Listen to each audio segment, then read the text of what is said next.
where authorities now have one of the black boxes from that stolen commercial plane that crashed near Seattle.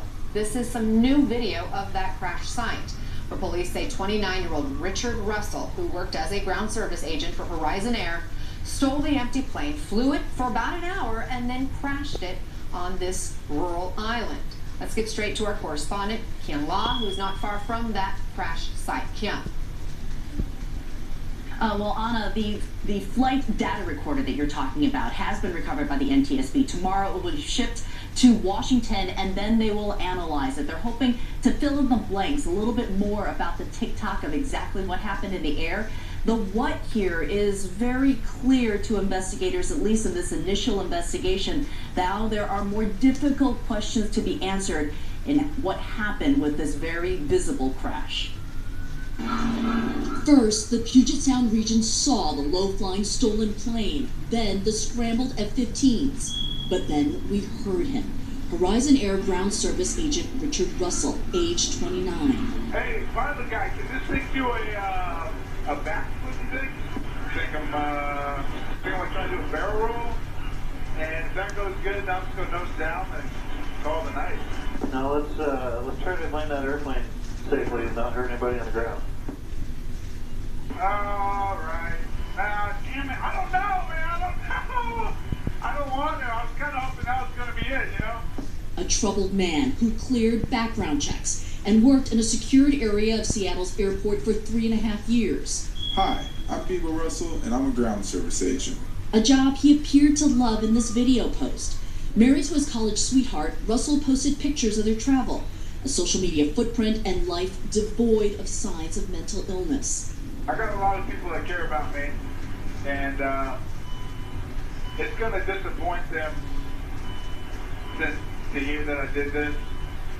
I would like to apologize to each and every one of them.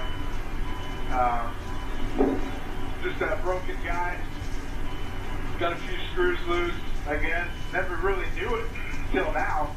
It may seem difficult for those watching at home to believe, but Bebo was a warm, compassionate man.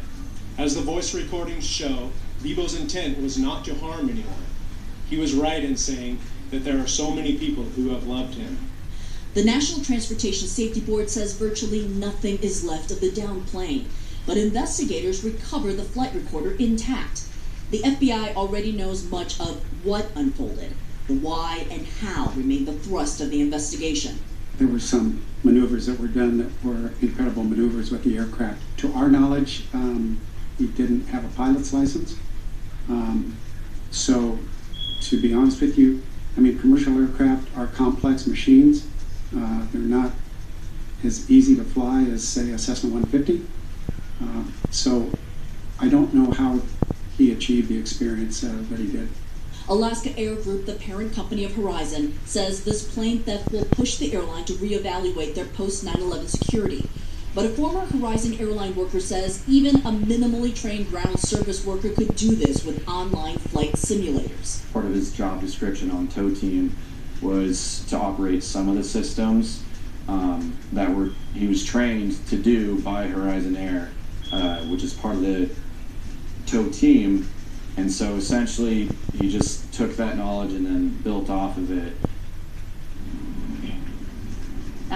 In talking to air traffic control, Russell did say he made reference to playing video games, but those officials who were at the news conference simply thought that couldn't be it, and that they need to harden their security, take a hard look at themselves and what's happening at these secured areas, Anna, so they don't have a repeat. Anna? What a story. Kyung Lah, thank you. She was the only person